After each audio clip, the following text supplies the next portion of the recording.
Soft skill খুবই দুর্বল। আমরা উপরের লেভেলে নিতে গিয়ে মাঝখানে গিয়ে যখন দেখছি যে আসলে খালি এখানে উঠতে পারছি না, তখন আমাকে বাইরে থেকে লোক নিয়ে আসতে হচ্ছে। আজকে হাজার হাজার লোক, আমার বাইরের দেশের লোক এখানে আসতেছে।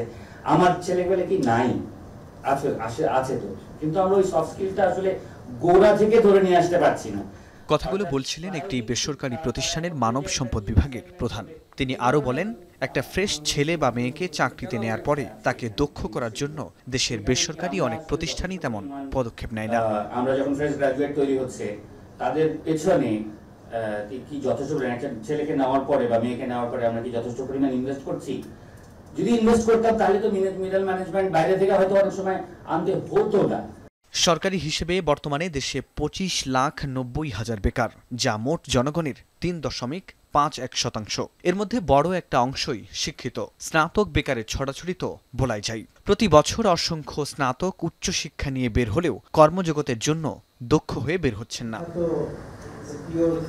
এই অবস্থায় বৃহস্পতিবার রাজধানীর আন্তর্জাতিক মাতৃভাষা ইনস্টিটিউটে শিক্ষা এবং কর্মসংস্থানের মধ্যে সমন্বয় ও বৈশ্বিক উৎপাদনশীল অর্থনীতির চাহিদা মেটাতে সক্ষম কর্মশক্তি তৈরি বিষয়ক সেমিনারে অংশ নেন দেশের শিক্ষা সংশ্লিষ্ট ব্যক্তিবর্গ এবং বিভিন্ন ব্যবসা প্রতিষ্ঠানের কর্মকর্তারা। জাতীয় বিশ্ববিদ্যালয় থেকে কর্মোপযোগী দক্ষ গ্র্যাজুয়েট বের হচ্ছে না, সেমিনারে এমন আঙুল তোলা হলে বিশ্ববিদ্যালয়টির উপাচার্য ক্ষোভ প্রকাশ করে বলেন, আমি কি দিয়ে শেখাবো?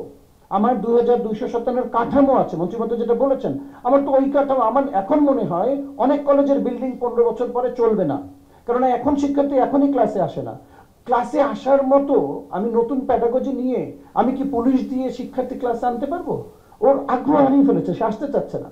এ সময় শিক্ষামন্ত্রী বলেন, যে প্রক্রিয়ায় এখন উচ্চশিক্ষা চলছে তা যদি চলতে থাকে তাহলে দেশের অর্থনৈতিক চাহিদা পূরণ করা সম্ভব নয়। তাই উচ্চশিক্ষাতে কর্মোপযোগী শিক্ষা প্রণয়নের কথা বলেন তিনি।